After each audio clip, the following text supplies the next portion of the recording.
fédération de Beomi, dirigée par Ndakwadio, maintient la flamme pour la candidature du président Laurent Gbagbo. Le mercredi 26 juin 2024, au stade Goli de la commune, elle a organisé un meeting avec toutes les structures du parti pour remobiliser aussi pour la victoire du président Laurent Gbagbo en 2025.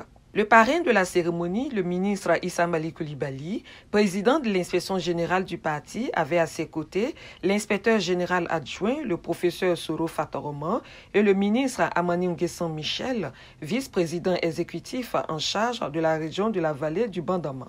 Après les mots de bienvenue de la fédération et du vice-président Amani Nguessan Michel, c'est au tour du professeur Soro Fatoroman de prendre la parole. Il présente un tableau sombre des réalités sociales. Vous savez, quand on écoute notre RTI, on a l'impression qu'on est le premier pays au monde où tout va pour le mieux. Tout est bon, tout est beau, les gens ici vivent bien. Ils vivent vraiment dans un paradis. Mais quand on regarde ce que les statistiques des Blancs eux-mêmes disent, il y a ce qu'on appelle l'indice de développement humain que ceux qui nous prêtent l'argent définissent pour chaque pays. Il se trouve que pour la Côte d'Ivoire, cet indice de développement humain-là, on le calcule en prenant la longévité des individus qui vivent dans le pays, c'est-à-dire l'espérance de vie. C'est-à-dire quand tu es né là, combien de temps tu peux vivre, tu peux espérer vivre. On regarde aussi le niveau d'éducation, c'est-à-dire ceux qui sont partis à l'école, combien de temps ils ont passé à l'école et est-ce qu'ils ont du travail. On regarde également aussi combien gagnent les gens qui vivent dans le pays. Et cet indice-là, depuis que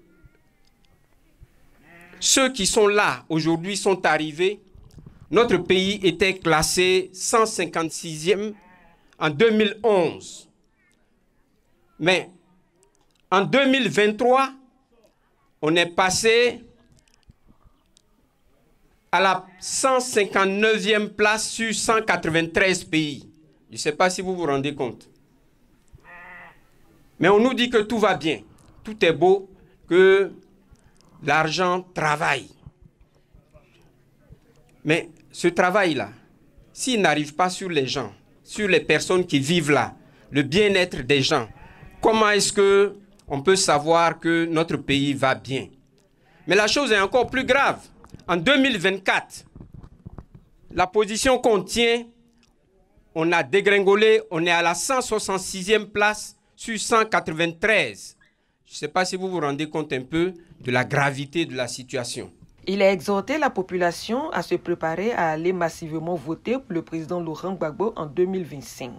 Au son de chants et danses pathétiques des femmes implorant le secours d'un guide nouveau, le parrain prend la parole et leur propose la meilleure solution qui est le choix du président Laurent Gbagbo en 2025. Il y a des solutions. Le président Laurent Gbagbo a déjà vécu ces mêmes questions quand il était au pouvoir. Il y avait des solutions. Ce qui nous manque, c'est la volonté de régler les problèmes. Et je dis que la réponse à la question est sur cette banderole parce qu'il nous faut changer de régime. Il nous faut changer de président de la République en Côte d'Ivoire. La raison est simple. Si on ne change pas, on va rester comme ça encore pendant 5, 10, 15 ans encore, avec des gens d'un côté qui seront opulents, qui vont narguer les autres, et de l'autre côté, des familles où les enfants sont à la maison après avoir été à l'école, des femmes enceintes qui vont mourir en donnant naissance à un enfant, en mourant quelquefois elles-mêmes. Le taux de mortalité maternelle, c'est-à-dire le nombre de femmes qui meurent en donnant naissance à un enfant, est plus élevé en Côte d'Ivoire qu'au Mali, en Guinée, au Burkina, au Sénégal, au Togo et au Bénin. Et on nous dit que tout va bien. Si au moins on reconnaissait qu'il y a des problèmes, qu'on cherchait des solutions, on pouvait espérer. Mais si on dit qu'il n'y a pas de problème, mais que nous on reste aussi dans cette situation, mais on sait à quoi nous-mêmes nous en tenir. Donc pour moi, la solution, ce n'est pas les élections. Et l'élection, il y a des conditions pour qu'une élection soit valide. Pour nous qui sommes ici, notre premier devoir, c'est d'être inscrits sur la liste électorale. Pour être sur la liste électorale, il y en a qui sont déjà sur la liste. Pour eux, il s'agira de vérifier au moment opportun si le nom y est, s'il est bien inscrit et tout ça. Parce que si la liste électorale actuelle, sur les 8 millions et quelques qui sont là, il y a plus de 2 millions et quelques dont les noms, prénoms, noms de père et mère sont mal inscrits. Donc normalement, ils ne peuvent pas voter. Mais il y en a qui ne sont pas inscrits. En Côte d'Ivoire, on doit avoir 12 millions d'électeurs sur la liste électorale. On en a 8 millions. Tous les autres doivent avoir leur carte d'identité, s'inscrire sur la liste électorale, s'assurer lors de la révision que leur nom est toujours là, avoir leur carte d'électeur et sortir massivement le jour du scrutin. C'est ça que nous devons faire. Pour que les choses changent, c'est ça que nous devons faire. Et ça seulement en ce qui concerne les électeurs. Les responsables locaux réagissent au message. Il y a eu la mission CAP 2025 et une mission qui s'est véritablement bien passée ici à Béomi. Et après cela, aujourd'hui le 26, mercredi 26, nous venons d'organiser un grand meeting au niveau de Béomi.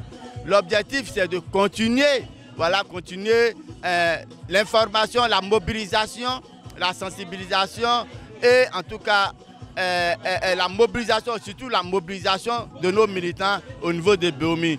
La population de Béomi là, est prête à accompagner le président Laurent Gbagbo au présidentiel de 2025.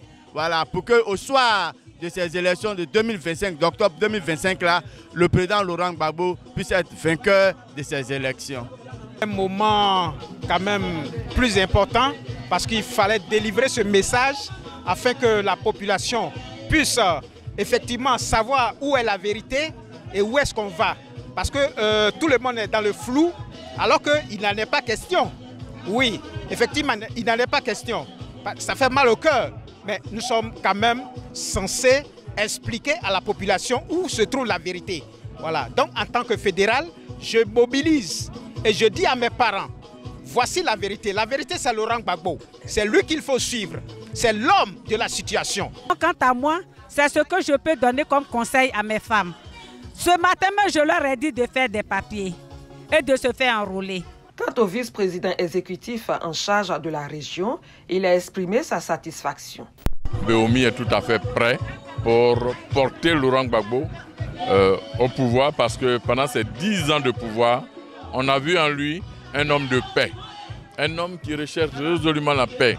Regardez vous-même, même attaqué, il a dit, asseyons-nous et discutons. C'est seulement un homme de paix qui peut faire ça. Même attaqué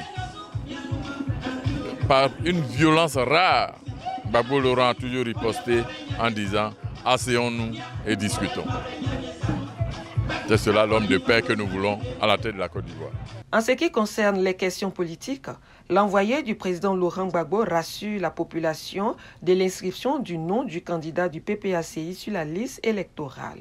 Mais avant cette activité, la délégation du ministre Issa Malik Coulibaly est allée faire ses civilités aux autorités administratives, coutumières et religieuses. Le président de l'inspection générale en marge de ce meeting a rencontré la communauté du Nord pour leur annoncer également la candidature du président Laurent Gbagbo, ce qui facilite désormais la collaboration du fédéral avec cette communauté.